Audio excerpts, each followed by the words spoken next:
परमेश्वरଙ୍କ अति पवित्र नामर गौरव हेउ। जेतेबेले मस्तिष्क काम करिबा बंद कर दिए सेतेबेले कौन करिबा उचित तत्संबंधरे मो आपण मानकु किछि आज कहिबा पाई चाहे। आम्भे माने अनेक समय रे एपरि परिस्थितिर सम्मुखीन होइथाउ जेउ समय मानकरे आम्भमानक मस्तिष्क काम करिबा बंद कर दिए।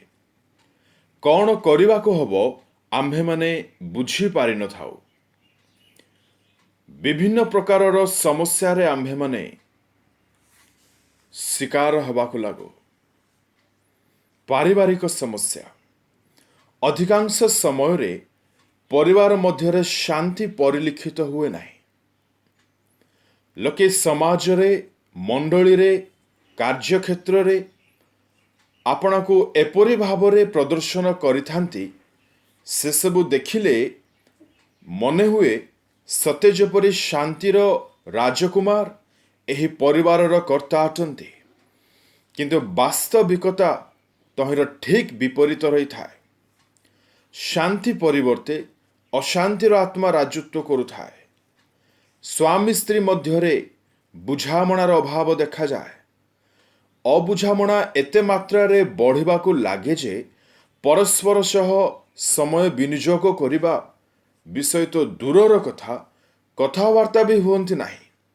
एपरिकी घृणा करिबा को आरंभ करंती एवं परस्पर ठारू दूरे रहिबा को पसंद करंती एवं शेषरे छाड़पत्र देबा पाई मध्य पछांती नाही। आउ किछि परिवार रे पिलाछुआ मानक समस्या। गोटे पिला आत्मिक थिबा बेले अन्यटी जागतिक। जड़े चर्च मीटिंग्स स्पिरिचुअल विषय रे वृद्धि पाउथिबा बेले आउ जड़े सिनेमा निशा पुओ झियो धंदा और जागतिकतार वृद्धि पाउ थाए। जड़े भल पाठ पढ़ी मनीषटीए हेबारे व्यस्त होला बेलू आउ जड़े पाठ नारे घरर सबु टंका नहीं नाटक करिबारे व्यस्त। आउ किछि पिला माने एपरि अछंती सेमानंको जीवन को सुधारिबा पाई सेमानंको माँ बापांको चक्षुरु अश्रु झोरिबा केबे बंद हुए नाही। पिलामानंको उज्जवल भविष्यत पाई माँ बापा मानंको हृदय जो बोझ एवं गभीर वेदना ताहा अवर्णनीय अटे। आउ युवा मानंको समस्या तो अति भयंकर अटे आज्ञा। काहाको पाठ पढ़ी मनीष हवा पाई अर्थर समस्या तो आउ काहाको अर्थ थाई बुद्धि ज्ञान एवं स्मरण शक्तिर समस्या। काहाको चाकरी मिलिबार समस्या तो आउ काहाको चाकरी थाई विवाह हेबा निमंते उपयुक्त पात्र एवं पात्री न मिलिबार समस्या। युवा मानक गोटे मुख्य समस्या सेमाने अपना दुख कष्ट मनर वेदना काहाको कहि पारंती नाही एवं कहिले मध्य प्राय केही तांको बुझंती नाही, बुझी पारंती नाही। केवल एडवाइस देबा पाई चाहंती सिना तांको हृदय रे कौन बितु अछि से विषय जानिबान पाई केबे केही चाहंती नाही। तेबे पारिवारिक समस्या आध्यात्मिक समस्या पिलाछुआ मानक पाठपढ़ार समस्या युवा मानक भविष्यत विवाह विशेषतः निसंगतार समस्या किछु लोकंकर कार्यक्षेत्र और व्यवसायर समस्या अर्थर समस्या रोगर समस्या स्वास्थ्यर समस्या आ सबुठार बढ़ी मानसिक समस्या एसबु समस्या आम्भमानक उपरे प्रबल हेबाकु लागे एवं आम्भे माने अभिभूत हेबाकु लागु भाराक्रांत अनुभव करू। तेबे एपरी परिस्थिति रे आम्भमानंकु कौन करिबाकु हबो परमेश्वरंको वाक्य रे अति स्पष्ट रूपे उल्लेख हबार आम्भे माने देखिबाकु पाऊ। बाहर करंतु द्वितीय वंशावली तहिर 20 अध्यायर 12 पद। हे आम्भमानक परमेश्वर तुम्भे कौन एमानंकर विचार करिबो नाही, कारण आम्भमानंक प्रतिकूल रे आगत एही बृहत दल विरुद्ध रे आम्भमानंकर कौनसी पराक्रम नाही अथवा कौन करिबाकु हेबो एहा ଆମ୍ଭେମାନେ ଜାଣୁନାହୁଁ, କେବଳ ତୁମ୍ଭ ପ୍ରତି ଆମ୍ଭମାନଙ୍କ ଦୃଷ୍ଟି ଅଛି। ଏଠାରେ ଜିହୋଶାଫଟ ଏକ ବୃହତ୍ ଦଳ ବିଷୟରେ କହୁଛନ୍ତି। ଏହି ବୃହତ୍ ଦଳ କିଏ ଅଟନ୍ତି? ଯଦି ଆପଣ 20 ଅଧ୍ୟାୟର ପ୍ରଥମ ଏବଂ ଦ୍ୱିତୀୟ ପଦ ପଢ଼ିବେ, ସେଠାରେ ଲେଖାଯାଏ, ଅନନ୍ତର ମୟାବ ସନ୍ତାନଗଣ ଓ ଅମନ ସନ୍ତାନଗଣ ଓ ସେମାନଙ୍କ ସଙ୍ଗେ ଅମନୀୟ କେତେକ ଲୋକ ଜିହୋଶାଫଟଙ୍କ ପ୍ରତିକୂଳରେ ଯୁଦ୍ଧ କରିବାକୁ ଆସିଲେ। ଏଥିରେ କେତେକ ଲୋକ ଜିହୋଶାଫଟଙ୍କୁ ସମ୍ବାଦ ଦେଇ କହିଲେ, ସମୁଦ୍ର ସେପାରିସ୍ଥ ଅରାମ ଦେଶରୁ ଏକ ମହାଜନତା ଆପଣଙ୍କ ପ୍ରତିକୂଳରେ ଆସୁଅଛନ୍ତି। ତେବେ ଏକ ମହାଜନତା ବିଷୟରେ ଜିହୋଶାଫଟ କହୁଛନ୍ତି ଯେ ତାଙ୍କୁ ସାମ୍ନା କରିବା ପାଇଁ ଆମ୍ଭମାନଙ୍କ ପାଖରେ କୌଣସି ଶକ୍ତି ନାହିଁ। ଆମ୍ଭେମାନେ କ'ଣ କରିବୁ, ଆମ୍ଭେମାନେ କିଛି ଜାଣିପାରୁନାହୁଁ। କ'ଣ କରିବାକୁ ହବ ଆମ୍ଭେମାନେ ଜାଣୁନାହୁଁ। ଆମ୍ଭମାନଙ୍କ ମସ୍ତିଷ୍କ ଆଉ କାମ କରୁନାହିଁ। ଆମ୍ଭେମାନେ କିଛି ବୁଝିପାରୁନାହୁଁ। ହୁଏତ ଜିହୋଶାଫଟଙ୍କ ପରି ଲିଟରାଲି କୌଣସି ମହାଜନତା ଆଜି ଆପଣଙ୍କ ସମସ୍ୟାର କାରଣ ହୋଇନଥାଇ ପାରନ୍ତି, କିନ୍ତୁ ଜିହୋଶାଫଟ ସମସ୍ୟାର ସମ୍ମୁଖୀନ ହେଲା ବେଳକୁ ଯେଉଁ ଉକ୍ତିଟିଏ ବ୍ୟକ୍ତ କରିଥିଲେ, ତାହା ସହିତ ଆପଣଙ୍କ ହୃଦୟର ଯେଉଁ ଉକ୍ତି ଆଜି ରହିଛି, ସେଥିମଧ୍ୟରେ କୌଣସି ପାର୍ଥକ୍ୟ ଦେଖାଯାଏ ନାହିଁ। ଜିହୋଶାଫଟ କହୁଛନ୍ତି, ହେ ପ୍ରଭୁ, କ'ଣ କରିବାକୁ ହବ? ଆମ୍ଭେମାନେ ବୁଝିପାରୁନାହୁଁ। ଆଜି ମଧ୍ୟ ଯଦି ଆପଣ ଅନେକ ଲୋକଙ୍କ ହୃଦୟକୁ ପଚାରିବେ, ତେବେ ଆପଣ ସେହି ଉକ୍ତିଟିକୁ ହିଁ ଶୁଣିବାକୁ ପାଇବେ ଯେ, ହେ ପ୍ରଭୁ, ମୁଁ କ'ଣ କରିବି? ମୁଁ କିଛି ଜାଣିପାରୁନାହିଁ। ମୋ ମସ୍ତିଷ୍କ କିଛି କାମ କରୁନାହିଁ। ଏଠାରେ ଜିହୋଶାଫଟ ସମସ୍ୟାର ନିବାରଣ ନିମନ୍ତେ ପ୍ରାୟ 7 ଗୋଟି କାର୍ଯ୍ୟ କରୁଥିବାର ଆମ୍ଭେମାନେ ଦେଖିବାକୁ ପାଉ। ନମ୍ବର 1, ସେହି ଦ୍ୱିତୀୟ ବଂଶାବଳୀ 20 ଅଧ୍ୟାୟର 3 ପଦରେ ଲେଖାଯାଏ, ସର୍ବପ୍ରଥମେ ସେ ସଦାପ୍ରଭୁଙ୍କର ଅନୁସରଣ କରୁଛନ୍ତି। Amplified version ରେ ଲେଖାଯାଏ, he determined himself to seek the Lord। ଦ୍ୱିତୀୟରେ ସେହି 3 ପଦରେ ଲେଖାଯାଏ, ସେ ଉପବାସ ଘୋଷଣା କରୁଛନ୍ତି। ତୃତୀୟରେ 4 ପଦ ଅନୁସାରେ ସାହାଯ୍ୟ ମାଗୁଅଛନ୍ତି, ଅର୍ଥାତ୍ ପ୍ରାର୍ଥନା କରୁଅଛନ୍ତି। ଚତୁର୍ଥରେ 5ରୁ 9 ପଦ ଅନୁସାରେ he claimed the promise of God। ପରମେଶ୍ୱରଙ୍କ ପ୍ରତିଜ୍ଞାକୁ ସେ ଦାବି କରୁଛନ୍ତି। ଏବଂ ପଞ୍ଚମରେ 12 ପଦ ଅନୁସାରେ ଆପଣାର ଦୁର୍ବଳତାକୁ ସେ ସ୍ୱୀକାର କରୁଛନ୍ତି କି, ହେ ପ୍ରଭୁ, ମୋ ପାଖରେ ଶକ୍ତି ନାହିଁ। Another word, ପ୍ରଭୁଙ୍କ ଠାରେ ସେ ସମ୍ପୂର୍ଣ୍ଣ ଆଉଜି ପଡୁଛନ୍ତି। ଏବଂ ଷଷ୍ଠରେ ସେ 12 ପଦର ଅନୁସାରେ କେବଳ ତୁମ୍ଭ ପ୍ରତି ଆମ୍ଭମାନଙ୍କ ଦୃଷ୍ଟି ଅଛି, ଅର୍ଥାତ୍ ଆଉ ସେ ସମସ୍ୟା ଆଡ଼କୁ ଦୃଷ୍ଟିପାତ ନ କରି ପ୍ରଭୁଙ୍କ ଆଡ଼କୁ ଦୃଷ୍ଟିପାତ କରୁଛନ୍ତି।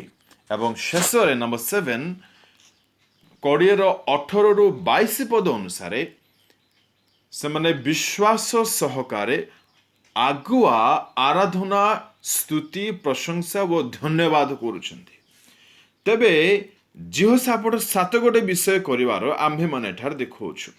ସଦାପ୍ରଭୁଙ୍କୁ ଅନ୍ୱେଷଣ କରିବାର, ଉପବାସ କରିବାର, ପ୍ରାର୍ଥନା କରିବାର, ପ୍ରମିସ୍ କ୍ଲେମ୍ କରିବାର, ପ୍ରଭୁଙ୍କ ଠାରେ ସମ୍ପୂର୍ଣ୍ଣ ଆଉଜି ପଡ଼ିବାର, ସମସ୍ୟାକୁ ନ ଅନାଇ ପ୍ରଭୁଙ୍କ ଆଡ଼କୁ ଅନାଇବାର ଏବଂ ବିଶ୍ୱାସ ସହ ପୂର୍ବରୁ ଧନ୍ୟବାଦ ଦେବାର। କିନ୍ତୁ ଆଜି ମୁଁ ଆପଣମାନଙ୍କୁ ଏହି 7 ଗୋଟି ବିଷୟ ସମ୍ପୂର୍ଣ୍ଣ କହିବା ପାଇଁ ଚାହେଁ ନାହିଁ, କେବଳ 7 ନମ୍ବର ବିଷୟ ହିଁ କହିବା ପାଇଁ ଚାହେଁ, ଯାହାକି ବିଶ୍ୱାସ ସହକାରେ ଆଗରୁ ଆରାଧନା, ସ୍ତୁତି, ପ୍ରଶଂସା ଏବଂ ଧନ୍ୟବାଦ କରିବା ଅଟେ।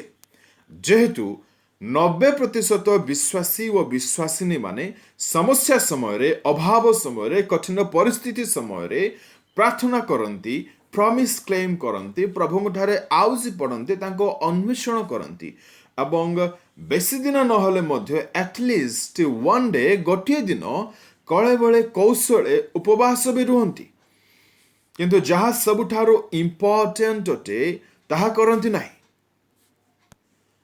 जदि आपण ध्यानर सह बाइबल मेडिटेट करिवे तेबे आपण जानि पारिबे जे विश्वास सहकारे पूर्वरु स्तुति प्रशंसा करिबा द्वारा किपरि अद्भुत कार्य सबु घटी अछि। मु आपण मानकु कहिबा पई चाहे बेले बेले प्रार्थना करिबा समय आम्भे माने प्रभुଙ୍କ सानिध्य को अनुभव करि पारि न थाउ, किंतु स्तुति आराधना प्रशंसा धन्यवाद करिबा समय बेले बेले नुहे बरं सबु बेले तांको सानिध्य को केवल अनुभव ही नुहे बरं अति गभीर भाव अनुभव करि हुए। जदि आपण ऑनेस्ट हेबे तेबे ही एही कथार सहमत हेबे। अन्य शब्द रे प्रार्थना करिबा समय सबु बेले प्रभुଙ୍କ उपस्थिति जो अनुभव करिवे एहार 100% ग्यारंटी नाही, किंतु स्तुति धन्यवाद करिबा समय सबु बेले आपण 100% तांको उपस्थिति अनुभव करिवे, एथिरे किछि संदेह नाही। तेणु गीत संगीता 22:3 रे लिखा जाए, परमेश्वर प्रशंसा निवासी अटंती, अर्थात जोठार स्तुति सेठार परमेश्वर। केजीबी वर्षन में बहुत सुंदर लिखा जाए, ओ thou that inhabitest the praises of Israel. Just imagine that. How much power there is in praising God. प्रभु स्वयंभू विराजमान हो जिबा आज्ञा। Who is this God? ए प्रभु किए अटंती? बाइबल रो साधु माने ए प्रभुଙ୍କ विषय कौन कहू अछंती टिके ध्यान रो शुणंतु। ए प्रभु से अटंती जहांको विषय नह कहंती, मु गोटे वर्ष संपूर्ण भयंकर हिंस्रक जीवजंतु पशुपक्षी मानक सहित रहिली, किंतु केही मोहर किछि मध्य क्षति करि पारले नाही। निश्चय प्रभु सर्व नियंत्रणकर्ता अटंती। ए प्रभु से अटंती जहांको विषय अब्राहम कहंती, मु वृद्ध हो जाइथिला आज्ञा, किछि आशा नथिला, किंतु विश्वास दुर्बल हेली नाही। प्रभु आपण को बयस केते ताहा देखंती नाही, आपण को विश्वास केते ताहा देखंती। आमु चाखिली जे विश्वास करे प्रभु तांको पय किछि भी करंती। He is a God who can do anything if you believe. ए प्रभु से अटंती जहांको विषय जोसेफ कहंती, मो विषय अनेक मंद कल्पना कले, षड्यंत्र कले, किंतु परमेश्वर से समस्त विषय को मंगल रे परिणत कले। निश्चय परमेश्वर आम्भ मानक जीवन रे जहा भी करांती ताहा केवल आम्भ मानक मंगल निमित्त ही अटे। ए प्रभु से अटंती जहांको विषय मशा कहंती, मु जस्टी उठाइबार कौन, विशाल समुद्र दुई भाग होई जिबार कौन। He is the God of miracle. आश्चर्य क्रियाकारी अटंती।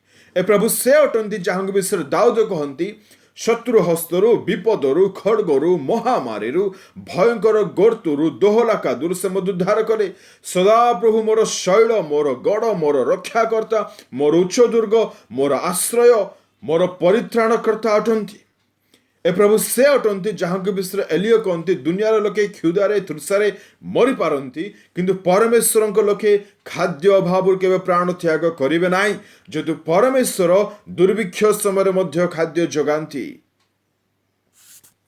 ए प्रभु से अटंती जहांको विषय दानियल कहंती, सुंदर चेहरा व हृष्टपुष्ट शरीर पाई मल्टीविटामिन खाद्यर आवश्यकता नाही आज्ञा, बरं पवित्र निर्दोष अनिंदन जीवन आवश्यकता रहिछि।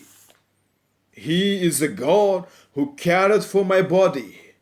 परमेश्वर शरीर मध्य जत्र नियंती, आ से उत्तम भाव जत्र नियंती। ए प्रभु से अटंती जहांको विषय जिर्मिया कहंती, मु उदर रे गढ़ी हेबा पूर्व से मते जानिचंती। He is my creator. So नह कहउचंती, he is a God who controls everything. Abraham कहउचंती he can do anything. Joseph कहउचंती जीवन जहाँ भी हुए भल पाई हुए, he is a good God. Moses कहउचंती he is a God of miracle.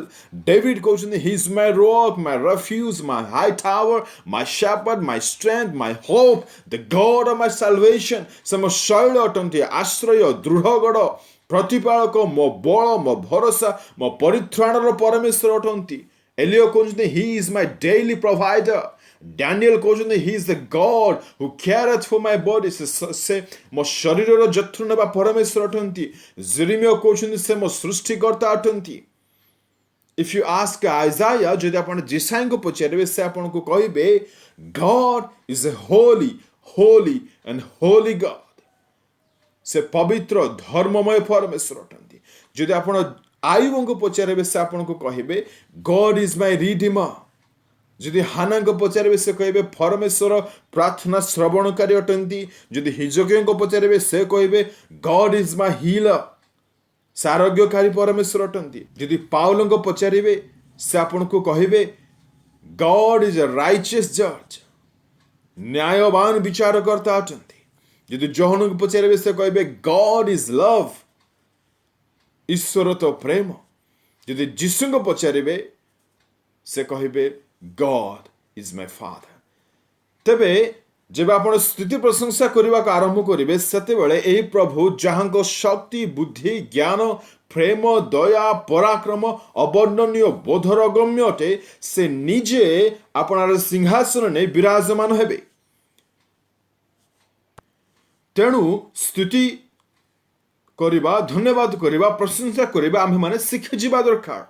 प्रशंसा करी बंचिबार जीवन आम्हे माने आपणाइबा नितांत आवश्यक अटे आज्ञा. जेहेतु स्तुति प्रशंसा रे अद्भुत शक्ति रही अछि. जेबे आम्भे माने विश्वास सह स्तुति करि थाओ परमेश्वर आम्भ मानक मागिबा एवं चिंता करिबा ठारो अधिक काम करंती. अनेक समय आम्भे माने समस्या जोगु निराश होई जाओ भांगी पड़ू चापग्रस्त होई जाओ. मु आपण मानको कहिबा पई चाहे निराश होई न खाइबा न पीवा द्वारा समस्यार समाधान हुए नाही बरं समस्या बढ़िबा को लागे. तो समस्यार निवारण पाई परमेश्वर आम्भ मानकु तांको वाक्य देई अछंती. कोन करिबा हबो से आम्भ मानकु स्पष्ट जणाई अछंती. तेणु आम्भे माने निराश होई दुखित होई समय को जीवन को शरीर को नष्ट करिबा परिवर्ते परमेश्वर का वाक्य को फॉलो करिबा बुद्धिमान विषय हबो. आपण को लागुथिबो आमे तो प्रार्थना करूछु बाइबल पढ़ुछु मीटिंग्स अटेंड करूछु काहे किछि तो हेउ नै. आ किछि कहबे आमे फास्टिंग भी करूछु आज्ञा तथापि समाधान मिलु नै. आ किछि लोक कहि पारंती आमे प्रेयर भी करूछु फास्टिंग भी करूछु एंड आमे विश्वास मध्य आमर अछि विश्वास भी करूछु. मु आपण मानको कहिबा पई चाहे जदि प्रेयर द्वारा केवल फास्टिंग द्वारा केवल विश्वास द्वारा जदि सब समस्यार समाधान मिल जाई थांता तेबे सदा प्रभु जिहोशुओं को जिरिह नगर को समभूमि करिबा पई तुरी धरी जाजक मानकु नै वर्शिप मीटिंग करिबा पई कहि न थांते.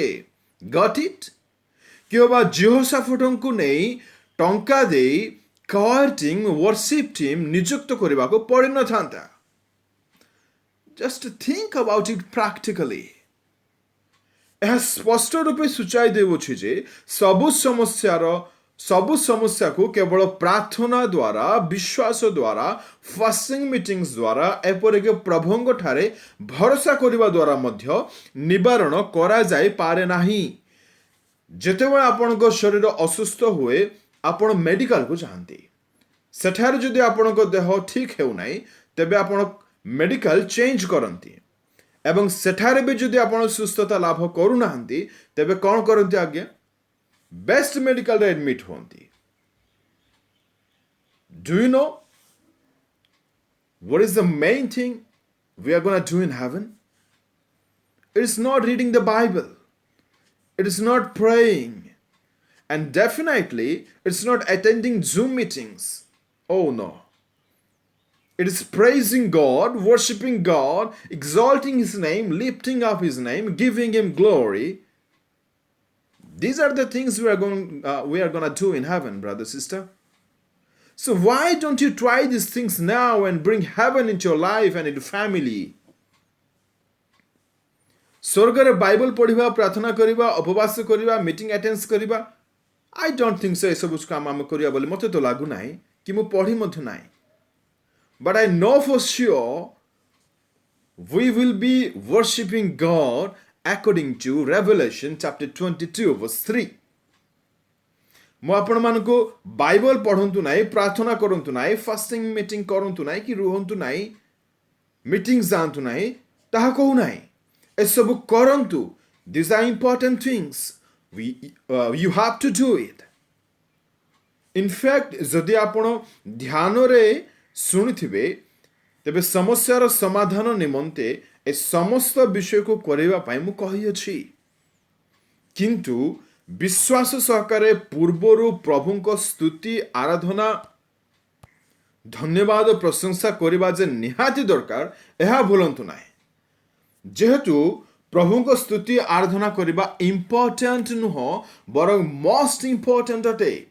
ଆଉ ଆମ୍ଭେମାନେ କେବଳ ଇମ୍ପୋର୍ଟାଣ୍ଟ କାର୍ଯ୍ୟ କରି ଆସୁଛୁ, କିନ୍ତୁ ଯାହା ମୋଷ୍ଟ ଇମ୍ପୋର୍ଟାଣ୍ଟ ଅଟେ ତାହାକୁ ଜମା ଧ୍ୟାନ ହିଁ ଦେଉନା। ଦ୍ୱିତୀୟ ବଂଶାବଳୀ 20 ଅଧ୍ୟାୟର 2 ପଦରେ ଏକ ମହାଜନତା ସେମାନଙ୍କ ବିରୁଦ୍ଧରେ ଆସୁଥିବାର ଆମ୍ଭେମାନେ ଦେଖୁଅଛୁ। 12 ପଦରେ ଜିହୋଶାଫାଟ କହୁଛନ୍ତି, ହେ ପ୍ରଭୁ, ଏତେ ବଡ଼ ପ୍ରତିକୂଳ ପରିସ୍ଥିତିରେ ଆମ୍ଭେମାନେ କିପରି ସାମ୍ନା କରିବୁ? ଏ ପରିସ୍ଥିତିରେ ଆମେ କିପରି ସାମ୍ନା କରିବୁ? ଆମ୍ଭମାନଙ୍କ ମସ୍ତିଷ୍କ ଆଉ କାମ କରୁନାହିଁ। 15 ପଦ ଅନୁସାରେ ପରମେଶ୍ୱର କହୁଛନ୍ତି, ଏହି ମହାଜନତା ସକାଶେ ତୁମ୍ଭେମାନେ ଭୟ କର ନାହିଁ, ନିରାଶ ହୁଅ ନାହିଁ। ଯୁଦ୍ଧ ତୁମ୍ଭମାନଙ୍କର ନୁହେଁ, ମାତ୍ର ପରମେଶ୍ୱରଙ୍କର। 19 ପଦରେ ଅତି ଉଚ୍ଚ ସ୍ୱରରେ ସଦାପ୍ରଭୁ ପରମେଶ୍ୱରଙ୍କ ପ୍ରଶଂସା କରିବା ନିମନ୍ତେ ସେମାନେ ଠିଆ ହେଲେ। ଏବଂ 21 ପଦରେ ୱର୍ସିପ୍ ଟିମ୍କୁ ସେ ନିଯୁକ୍ତ କରିବାର ଆମ୍ଭେମାନେ ପଢ଼ୁ। ଆଉ 22 ପଦରେ ଯେତେବେଳେ ସେମାନେ ଆରାଧନା କରିବା ପାଇଁ ଆରମ୍ଭ କରୁଛନ୍ତି, ତତ୍କ୍ଷଣାତ୍ ପରମେଶ୍ୱର ତାଙ୍କ ସୁରକ୍ଷା ନିମନ୍ତେ, ସମସ୍ୟାର ସମାଧାନ ନିମନ୍ତେ କାର୍ଯ୍ୟ କରିବା ଆରମ୍ଭ କରିଦେଉଛନ୍ତି। ମୁଁ ଆପଣଙ୍କ ପାଇଁ 22 ପଦ ଟିକେ ପଢ଼ିବା ପାଇଁ ଚାହେଁ, ଧ୍ୟାନରେ ଶୁଣନ୍ତୁ। ଆଉ ସେମାନେ ଗାୟନ ଓ ପ୍ରଶଂସା କରିବାକୁ ଆରମ୍ଭ କରନ୍ତେ, ଜିହୁଦାର ପ୍ରତିକୂଳରେ ଆଗତ ଅମନର ଓ ମୟାବର ଓ ସେଇରର ପାର୍ବତୀୟ ସନ୍ତାନଗଣ ବିରୁଦ୍ଧରେ ଗୁପ୍ତରେ ଛକି ବସିବା ପାଇଁ ସଦାପ୍ରଭୁ ଲୋକ ନିଯୁକ୍ତ କଲେ। ତହିଁରେ ସେମାନେ ପରାସ୍ତ ହେଲେ। ସେମାନେ ପ୍ରଶଂସା କରିବା ଆରମ୍ଭ କରନ୍ତେ, ସଦାପ୍ରଭୁ କାର୍ଯ୍ୟ କରିବା ଆରମ୍ଭ କଲେ। ତହିଁରେ ଶତ୍ରୁମାନେ ପରାସ୍ତ ହେଲେ, ଅର୍ଥାତ୍ ସମସ୍ୟାର ସମାଧାନ ହେଲା। ଅନ୍ୟ ଶବ୍ଦରେ, ପ୍ରଶଂସା କରିନଥିଲେ ସଦାପ୍ରଭୁ କାର୍ଯ୍ୟ କରିନଥାନ୍ତେ, ଆଉ ସଦାପ୍ରଭୁ କାର୍ଯ୍ୟ କରିନଥିଲେ ଶତ୍ରୁମାନେ ପରାସ୍ତ ହୋଇନଥାନ୍ତେ, ଆଉ ଶତ୍ରୁମାନେ ପରାସ୍ତ ହୋଇନଥିଲେ ସମସ୍ୟାର ସମାଧାନ ହୋଇନଥାନ୍ତା। ଏଣୁକରି ବିଶ୍ୱାସ ସହ ପୂର୍ବରୁ ସ୍ତୁତି ଆରାଧନା କରିବା ମୋଷ୍ଟ ଇମ୍ପୋର୍ଟାଣ୍ଟ ଅଟେ। ତେଣୁ ମୁଁ ଆପଣମାନଙ୍କୁ କହିବା ପାଇଁ ଚାହେଁ, ପ୍ରାର୍ଥନା କରନ୍ତୁ, ଫାଷ୍ଟିଂ କରନ୍ତୁ, ଈଶ୍ୱରଙ୍କ ଠାରେ ଭରସା କରନ୍ତୁ, ଆଉଜି ପଢ଼ନ୍ତୁ, ପରମେଶ୍ୱରଙ୍କ ଅନ୍ୱେଷଣ କରନ୍ତୁ, ମିଟିଂସ ବଗେରା ଆଟେଣ୍ଡ କରନ୍ତୁ। କିନ୍ତୁ ସେତିକିରେ ରହିଯାଆନ୍ତୁ ନାହିଁ। ଏସବୁ କରିବା ସହ ବିଶ୍ୱାସ ସହିତ ପୂର୍ବରୁ ସ୍ତୁତି ଆରାଧନା ମଧ୍ୟ ସେଥିରେ ଆଡ୍ କରନ୍ତୁ। ପରମେଶ୍ୱର ନିଶ୍ଚୟ ଆପଣଙ୍କ ସମସ୍ୟାର ସମାଧାନ କରିବେ। ତାହା ଯେତେ ବଡ଼ ହେଉନା କାହିଁକି, ପରମେଶ୍ୱର ସବୁଠାରୁ ବଡ଼ ଅଟନ୍ତି। ଆପଣ ସମସ୍ୟା ଆଡ଼କୁ ଦୃଷ୍ଟିପାତ ନ କରି ପରମେଶ୍ୱରଙ୍କ ଆଡ଼କୁ ଦୃଷ୍ଟିପାତ କରନ୍ତୁ। ସମସ୍ୟାକୁ ମହାନ ବୋଲି କୁହନ୍ତୁ ନାହିଁ, ଯେହେତୁ ପରମେଶ୍ୱରଙ୍କ ବ୍ୟତୀତ ଆଉ କେହି ମହାନ ନୁହନ୍ତି। ପ୍ରତିଟି ସମସ୍ୟା ପାଇଁ ସ୍ତୁତି କରନ୍ତୁ, ପ୍ରଶଂସା କରନ୍ତୁ, ଧନ୍ୟବାଦ ଦିଅନ୍ତୁ। ସମାଧାନ ପାଇଯାଇଛି ବୋଲି ବିଶ୍ୱାସରେ ପ୍ରଶଂସା କରନ୍ତୁ। ଶେଷରେ ଗୋଟିଏ କଥା କହିବା ପାଇଁ ଚାହେଁ, ଯଦି ଆପଣ ପାପ ବି କରୁଛନ୍ତି ଆଉ ତାହା ସହିତ ପରମେଶ୍ୱରଙ୍କ ଅନ୍ୱେଷଣ ବି କରୁଛନ୍ତି, ତେବେ ମନେ ରଖନ୍ତୁ, ଇହ ଯୁଗରେ ନାହିଁ ଯେ ପର ଯୁଗରେ ବି ଆପଣ ସନ୍ଧାନ ପାଇପାରିବେ ନାହିଁ। ପାପ ବି କରୁଛନ୍ତି, ଉପବାସ ବି କରୁଛନ୍ତି, ଅଯଥା ଆଜ୍ଞା ସ୍ୱାସ୍ଥ୍ୟ ଖରାପ ହବ, କରନ୍ତୁ ନାହିଁ। ପାପ ବି କରୁଥିବେ, ପ୍ରାର୍ଥନା ବି କରୁଥିବେ, ପ୍ରାର୍ଥନା ଶୁଣାଯିବ ନାହିଁ। ପାପ ବି କରୁଥିବେ, ପ୍ରମିସ୍ ଦାବି ବି କରୁଥିବେ, କିଛି କାମ ଆସିବ ନାହିଁ। ପାପ ବି କରୁଥିବେ, ତା ସାଙ୍ଗକୁ ପ୍ରଭୁଙ୍କ ଠାରେ ଭରସା ବି କରୁଛି ବୋଲି କହିବେ, ନୋ ୟୁଜ୍ ଆଟ୍ ଅଲ୍। ପ୍ରାର୍ଥନା ପାପ ବି କରୁଛନ୍ତି, ଆଉ ଏପଟେ ସମସ୍ୟାକୁ ନ ନାହିଁ ପ୍ରଭୁଙ୍କୁ ଅନାଉଛନ୍ତି, ଅନାଉଥାନ୍ତୁ, ସେ ଆପଣଙ୍କୁ ଅନାଇବେ ନାହିଁ। एपरिकी पाप करी केते स्तुति आराधना कले मध्य ग्रहणीय हेब नाही, जेहेतु परमेश्वर पाप को घृणा करती। एणु जदि आपण को मन होउछि कौन सी पाप आपण ठारे एबे मध्य रही जाइछि, जहाँ को आपण स्वीकार करि नाहंती एवं छाड़ी नाहंती कि क्षमा मागी नाहंती, तेबे विलंब न करी एही समय रे आपणार गोटे गोटे पाप निमित्त अनुताप करंतु, स्वीकार करंतु, क्षमा मागंतु एवं त्याग करंतु। प्रथमे पापर हिसाब संपूर्ण रूपे क्लियर करंतु, तत्पर 7 गोटे कार्य करबा आरंभ करंतु। परमेश्वर आपणक सृष्टिकर्ता अटंती। God is your creator. तांक बिहुने आपणक समस्यार समाधान नाही, एही कथा को केबे भूलंतु नाही। परमेश्वर आपणक ए वाक्य द्वारा आशीर्वाद करंतु। जीसुंकर जय हो।